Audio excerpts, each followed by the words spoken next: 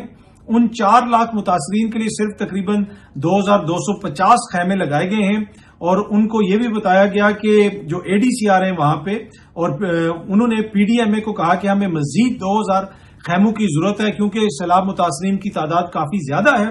لیکن آگے سے ان کو صاف جواب دے دیا گیا اور انہیں یہ بتایا گیا کہ جی مزید گنجائش نہیں ہے، ہمارے پاس مزید خیمے نہیں ہیں. تو اب دیکھتے ہیں کہ جناب کتنے لوگ وہاں پہ متاثر ہوتے ہیں اور کیسے لوگوں کو وہاں پہ اکاموڈیٹ کیا جاتا ہے.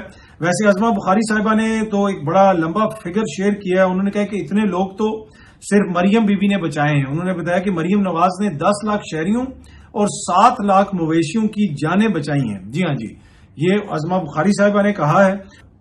اس پہ فواد چودھری صاحب نے ٹویٹ کیا ہوا ہے کہ شکر ہے کہ ازما بی بی کو گنتی ہی اتنی آتی تھی، ورنہ 10 ملین شہری بھی وہ کہہ سکتی تھی اور 7 لاکھ مویشی بھی وہ کہہ سکتی تھی. پر اینی وے انہوں نے بتایا جناب کہ مریم بی بی نے 10 لاکھ شہریوں کو بچایا ہے اس وقت پنجاب میں اب تک. اچھا، سیلاب سے جو دیگر علاقے ہیں وہ بھی کافی زیادہ متاثر ہوئے ہیں. ایک تو آپ کو پتا ہے کہ ایک ہاؤسنگ سوسائٹی کافی زیادہ اس کے حوالے سے رپورٹ بھی ہوتا رہا، لاہور کے دیگر ایریاز کو بھی لوگ رپورٹ کرتے رہے. ایک ویڈیو آج میں دیکھ رہا تھا، کسی نے سوشل میڈیا پہ شیئر کی ہوئی تھی، یہ سائٹ پہ آپ کو نظر آ رہی ہوگی. اس میں جو شخصیت آپ کو نظر آ رہی ہے یہ ماضی کی بڑی مشہور اداکارہ ہیں عارفہ صدیقی صاحبہ. پی ٹی وی پہ ان کے بہت سارے ڈرامے آتے تھے. جب ہم اس زمانے میں صرف پی ٹی وی ہوتا تھا، ہم پی ٹی وی دیکھتے ہوتے تھے، تو عارفہ صدیقی صاحبہ کے ہم ڈرامے دیکھتے تھے. ان کا گھر بھی سیلاب کے اندر برے طریقے سے متاثر ہوا ہے، اور کہا جا رہا ہے کہ لاہور کی غالباً پارک ویو سوسائٹی میں ہی ان کا گھر تھا. جس طرح میں بتا رہا تھا کہ یہ ماضی کی بہت زیادہ مشہور اداکارہ ہیں عارفہ صدیقی صاحبہ، سپر سٹار تھیں اس زمانے میں، اور ہم ان کے ڈرامے دیکھتے ہوتے تھے. اس زمانے میں ہوتا ہی پی ٹی وی تھا، اور پی ٹی وی کے اوپر بڑے اچھے ڈرامے بھی لگتے تھے، باقی ساری چیزیں بھی پی ٹی وی پہ ہی ہوتی تھی، خبریں بھی ہم پی ٹی وی پہ سنتے تھے، وہ سب کچھ وہ پی ٹی وی کے اوپر ہی ہوتا تھا. اور جب تک ہم پی ٹی وی پہ خبریں سنتے تھے ہمیں یہی پتا چلتا تھا کہ ہم سوئٹزرلینڈ میں رہ رہے ہیں. پھر ایک دن اچانک پی ٹی وی 2 آ گیا اور ہماری دنیا بدل گئی. ہمیں پتا چلا کہ ٹریکٹر کی دیکھ بھال اور صفائی کیسے ہوتی ہے. لٹرلی میں بیٹھ کے دیکھتا ہوتا تھا ٹریکٹر کی دیکھ بھال اور صفائی. وہ پی ٹی وی 2 آیا. پھر اس کے بعد آگے جو ہے جنرل مشرف نے ظلم کیا اس قوم کے ساتھ، اور میڈیا کو وہ پرائیویٹ میڈیا آ گیا ان کے دور میں. اب باقی لوگ تو کہتے ہیں کہ جی وہ اس دور میں آیا، اس دور میں آیا، لیکن حقیقت یہی ہے کہ جنرل مشرف کے دور میں سارے پرائیویٹ چینلز آ گئے. جس دن سے پرائیویٹ چینل آئے ہماری زندگیاں تو اپ سائڈ ڈاؤن ہوگی. ہر بری چیز ہمیں پتہ لگنی شروع ہوگی کہ جناب پاکستان میں تو یہ بھی مسئلہ ہے، وہ بھی مسئلہ ہے. تو میرے خیال میں مسئلہ پاکستان میں نہیں تھا، مسئلہ میڈیا کے اندر تھا، اور یہ ساری چیزیں سامنے آنا شروع ہو گئیں. اس کی وجہ سے یہ سارا، جسے بھی آپ کہتے ہیں کہ یہ سارا ایشو کریٹ ہوا. وہی پی ٹی وی رہتا، وہی پی ٹی وی 2 رہتا، ہماری زندگیاں بھی اچھی رہتی اور اسی طرح معاملات چلتے رہتے. اور ٹریکٹر کی دیکھ بھال، اور اب تک تو میرے خیال میں ٹریکٹر کا انجن بھی ٹھیک کرنا سیکھ چکے ہوتے. پر اینی وے اسی دور کے اندر جو پی ٹی وی کے ڈرامے تھے ان کو بہت زیادہ دیکھا جاتا تھا. عارفہ صدیقی صاحبہ بھی بہت سارے ڈراموں میں آتی تھیں، اور اب آج کل جو صورتحال ہے سیلاب کی اس سے وہ بھی متاثر ہوئی ہیں. اچھا، یہ سامنے آپ ٹرک دیکھ سکتے ہیں. ان ٹرکس کے اوپر علی امین گنڈا پور صاحب کی تصویر لگی ہوئی ہے، اور یہ ٹرک جا رہے ہیں افغانستان. اور اس کے اوپر بھی تنقید ہو رہی ہے کہ بھائی افغانستان کے اندر اگر آپ ایڈ بھیج رہے ہیں تو علی امین گنڈا پور کی تصویر کیوں لگائی جا رہی ہے؟ اگر آپ نے تصویر لگانی ہی ہے تو عمران خان کی لگا لیں، اس لیے کہ عمران خان بڑا کھل کے افغانستان کے حوالے سے بات کرتے ہیں. انہوں نے تو حالیہ دنوں میں یہ بھی کہا کہ میں شرمندہ ہوں کہ جیسے افغانیوں کے ساتھ سلوک کیا جا رہا ہے، جیسے ان کو پاکستان سے نکالا جا رہا ہے، جیسے ان کو واپس بھیجا جا رہا ہے. ویسے بہت سارے افغان شہری یہاں پہ ایسے ہیں جو دہائیوں سے یہاں پہ رہتے ہیں، یہاں پہ پیدا ہوئے، یہاں پہ پلے بڑے. ان کو اوور نائٹ اس طرح نکالنا، اتنا کم ٹائم دے کے ان کو نکالنا، کیا یہ درست ہے؟ اس کے اوپر بہت سارے کوشچنز بھی اٹھ رہے ہیں. آپ دیکھیں بہت سارے اوورسیز پاکستانی ہیں جو مختلف ممالک میں جا کے رہتے ہیں، وہاں کی نیشنلٹیز بھی لے لیتے ہیں. تو جو افغان شہری یہاں پہ پیدا ہوئے ہیں، یہاں پہ رہ رہے ہیں، لا ابائڈنگ سٹیزنز ہیں، ان کو شہریت دینے میں کیا کبات ہے؟ وہ بھی پاکستان کے اندر اپنا کردار ادا کریں، پاکستان کے اندر لا ابائڈنگ سٹیزن بنے. باقی اگر کوئی جرائم میں ملوث ہے، وہ کوئی پاکستانی شہری ہے یا افغان شہری ہے، اس کے خلاف کارروائی ہونی چاہیے. ویسے یہ دنیا بھر میں اس طرح کا مورل پینک کریٹ کیا جاتا ہے. اگر آپ اس وقت رائٹ ونگ میڈیا دیکھیں مغرب کا، وہاں پہ تاثر یہ دیا جا رہا ہے کہ سارے جو جرائم ہیں وہ تارکین وطن کرتے ہیں، صرف وہ ذمہ دار ہیں، وہ یہ سب کچھ کر رہے ہیں. اسی قسم کا تاثر ہم یہاں پہ بھی قائم کرتے ہیں کہ جی سارے مسائل جو ہیں وہ افغان شہریوں کی وجہ سے ہیں یا وہ سارے مسائل کریٹ کر رہے ہیں. بھائی اس میں ہوں گے ایسے لوگ جو کرتے ہیں، لیکن جو میجورٹی ہوتی ہے وہ تو عام شہری ہیں، وہ بیچارے ڈے ٹو ڈے اپنی زندگی گزار رہے ہیں. کہیں پہ کوئی کوڑا اکٹھا کر رہا. اب اسلام آباد کے بہت سارے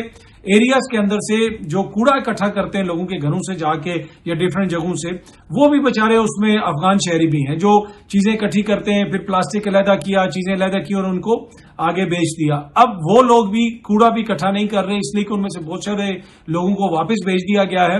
تو اس طرح آپ کو جس طرح پہلے زیادہ افغان شہری نظر آتے تھے، اب بتایا جا رہا ہے کہ کچھ ایریاز کے اندر ان کی تعداد کم ہو رہی ہے اور ان کو واپس بھیجا جا رہا ہے. پنجاب کے علاقوں سے بھی ان کو واپس بھیجا جا رہا ہے. لیکن کہنے کا مقصد یہی ہے کہ یہ جو بچے یہاں پہ پیدا ہوئے، یہیں پہ پلے بڑے، 30-40 سال سے یہاں پہ رہ رہے ہیں، اگر وہ یہاں پہ رہنا چاہتے ہیں تو اس کے حوالے سے بھی حکومت کو سوچنا چاہیے. عمران خان صاحب نے تو ایک زمانے میں کہا تھا کہ ان سب کو پاکستان کی شہریت دے دینی چاہیے اگر وہ لا ابائڈنگ سٹیزن ہے. ہاں، باقی اگر کوئی ایسا ہے جو جرائم میں ملوث ہے تو اس کے خلاف ضرور کارروائی ہونی چاہیے. لیکن coming back to these Turks جو افغانستان میں بھیجے جا رہے ہیں، آپ کو پتا ہے افغانستان میں سیلاب بھی آیا تھا اور ان کی امداد کے لیے یہ ٹرک بھیجے جا رہے ہیں. اور ان کے اوپر علی امین صاحب کی جو تصویر لگائی گئی ہے، مجھے نہیں پتا کہ وہ ان کی مرضی سے لگائی گئی ہے یا نہیں لگائی گئی، کیونکہ اس دن ہم نے ڈائریکٹ براہ راست علی امین صاحب سے یہ پوچھا تھا کہ آپ کے صوبے میں بھی بڑا سیلاب آیا، بڑی وہاں پہ تباہی بھی ہوئی ہے، لیکن آپ کی تصویریں ہمیں اس طرح نظر نہیں آ رہی. تو انہوں نے کہا کہ ہم نے سختی سے منع کیا ہوا ہے کہ خبردار کسی نے کوئی تصویر لگائی آپ لوگوں کی ویسی خدمت کریں. تو اب یہ پتہ نہیں ہے کہ یہ تصویر کس نے لگائی ہے، لیکن سوشل میڈیا پہ کافی زیادہ تنقید ہو رہی ہے. اب آپ سوچیں کہ علی امین کی اگر زیادہ تصویریں کہیں پہ لگی ہوتی اور تو کسی صوبے میں اس طرح کسی کی تصویریں نہیں لگتی ہیں، لیکن میں ویسے ہی کے پی کی بات کر رہا ہوں. اگر وہاں پہ علی امین صاحب کی کچھ اور تصویریں لگی ہوتی تو پاکستان تحریک انصاف کا جو کارکن ہے، جس کو یہ کلٹ کہتے ہیں بہت سارے لوگ، اس نے ان کے ساتھ کیا کرنا تھا. ویسے کچھ سینئر صحافی تو یہ کہہ رہے ہیں کہ اگر کوئی کام کر رہا ہے اور اس کی تصویریں لگی ہوئی ہیں تو اس میں کون سی ایسی کا بات ہے. بھائی اپنے پیسے سے آپ تصویریں چھوڑیں، پوسٹر چھوڑیں، آپ اپنی جو ہے وہ ڈاکومنٹریز بنوائیں اور چلوائیں، لیکن عوامی پیسہ جو ہے جس وقت ملک میں سیلاب آیا ہو وہ اپنی ذاتی تشہیر پہ خرچ ہو رہا ہو، کیا وہ مناسب ہے؟ یہ کوشچن تو اٹھے گا. اچھا، علی امین صاحب نے جو ہے وہ نئے صوبوں کی بھی حمایت کی ہے. وہ صحافیوں سے بات کرتے ہوئے یہ چیز بھی سامنے آ رہی تھی، اور کالا باغ ڈیم کی بھی انہوں نے حمایت کی ہے. اب اس پہ سلمان اکرم راجہ صاحب نے بھی کہا ہے کہ کالا باغ ڈیم کی تعمیر جو ہے وہ پی ٹی آئی کی پالیسی نہیں، علی امین صاحب کا وہ ذاتی بیان ہے. پی ٹی آئی نہیں سمجھتی کہ کالا باغ ڈیم بننا چاہیے، اس کے اوپر مشاورت ہونی چاہیے، لوگوں کو ڈسکس کرنا چاہیے اور پھر کسی نتیجے پہ ہم پہنچے تو وہ ایک اور بات ہے. لیکن ہم نہیں سمجھتے کہ جو اس وقت کالا باغ ڈیم کی بحث چھڑی گئی ہے وہ پی ٹی آئی کا موقف ہے. یہ سلمان اکرم راجہ صاحب کا کہنا ہے، یہ علی امین صاحب کی ذاتی رائے ہے. تو علی امین صاحب نے جناب کالا باغ ڈیم کا معاملہ ہو جائے، صوبوں کا معاملہ ہو جائے، انہوں نے ایک چیز تو باہر نکال دی ہے، اس پہ ڈسکشن بھی شروع ہو گئی ہے. اس سے ہو سکتا ہے نون لیگ اور پیپلز پارٹی والے کچھ چیزوں کے اوپر بیک فٹ پہ بھی چلے جائیں. انہوں نے تو کھل کے اس کی مخالفت کرنی ہے. پہلے نہروں کے معاملے پہ بھی انہوں نے کھل کے مخالفت کی. پر اینی وے نظام یہی چلے گا، کیونکہ رانا ثناء اللہ صاحب نے جناب یہ دے دی ہے، خبر دے دیا ہے، انہوں نے یہ کہہ دیا ہے، تو اب اسی کے اوپر ساری چیزیں چل رہی ہیں. جو میں عرض کر رہا تھا کہ کالا باغ ڈیم کے حوالے سے، ان ساری چیزوں کے حوالے سے اب بحث تو ہوتی رہے گی، معاملہ تو آگے چلتا رہے گا. اور جو حکومتی جماعتیں ہو سکتا ہے کہ ان کے لیے تھوڑی سی مشکل بھی پیدا ہو، وہ بیک فٹ پہ بھی جائیں، اس لیے کہ وہ اس کی مخالفت کرتے ہیں. ویسے تو ایک اینکر کو نوکری سے بھی نکالا گیا، انہوں نے بھی کالا باغ ڈیم کے حوالے سے سندھ کی جو عوام ہے ان کے حوالے سے نامناسب زبان استعمال کی. اور میں نے اپنے پچھلے ولاگ میں بھی کہا تھا کہ بھائی اگر ان کو نکالنا ہی ہے تو بھائی سب سے پہلے تو یہ کوشچن ہونا چاہیے کہ ان کو کس میرٹ پہ بھرتی کیا گیا تھا. بڑا کوشچن تو یہ ہے نا، بڑا کوشچن یہ نہیں ہے کہ جی انہوں نے کیا کہہ دیا. بھائی بڑا کوشچن یہ ہے کہ کیا انہوں نے کوئی پہلی دفعہ کہا یا کوئی اچانک کوئی سلپ آف ٹنگ ہو گیا، کوئی انہوں نے پہلی دفعہ تو نہیں کہہ دیا. وہ تو ماضی میں بھی بہت کچھ کہتے رہے. اصل کوشچن تو یہ ہے کہ ان کو کس میرٹ کے اوپر لایا گیا اور کس نے لایا اور وہ کون سا میرٹ ہے، تو اس کے اوپر بھی بات ہونی چاہیے. باقی ایک شخص کو نوکری سے نکال کے باقی جتنے مرضی آپ بغلیں بجاتے رہیں، وہ شخص مسئلہ نہیں ہوتا. مسئلہ وہ سمٹم ہوتا ہے. جو مختلف چیزیں آپ کو مختلف جگہوں پہ نظر آتی ہیں وہ بیماری نہیں ہوتی، وہ علامات ہوتی ہیں. بیماری وہ ہوتی ہے کیا میرٹ کو مانا جا رہا ہے، کیا مینڈیٹ کو مانا جا رہا ہے، کیا ووٹ کو عزت دی جا رہی ہے، کیا قانون کی عملداری ہو رہی ہے، کیا عدالتوں کے اندر انصاف ہو رہا ہے, کیا ملک میں جمہوریت صحیح چل رہی ہے. یہ وہ ساری چیزیں ہوتی ہیں جن کی وجہ سے بیماری کو کیور کیا جا سکتا ہے اگر یہ ساری چیزیں صحیح طریقے سے چل رہی ہوں. ان کے نہ ہونے کی وجہ سے آپ کو کہیں پہ دشنام ترازی نظر آتی ہے, کہیں پہ ناانصافی نظر آتی ہے, کہیں پہ کچھ اور نظر آتا ہے, بد انتظامی نظر آتی ہے, بیڈ گورننس نظر آتی ہے. یہ ساری چیزیں علامات ہیں. بیماری جو ہے وہ بنیادی طور پہ نکلتی ہے جب آئین اور قانون کی عملداری نہیں ہوتی. آئین اور قانون کی عملداری ہو تو بیماری کے اوپر خود ہی قابو پا لیا جاتا ہے. کسی ایک شخص کو پی ٹی وی سے نکالنے سے یا کسی ایک کو بھرتی کرنے سے نظام بہتر نہیں ہوتا. بس وہ یہ ہوتا ہے کہ کچھ دنوں کے لیے بحث ادھر ادھر چلی جاتی ہے.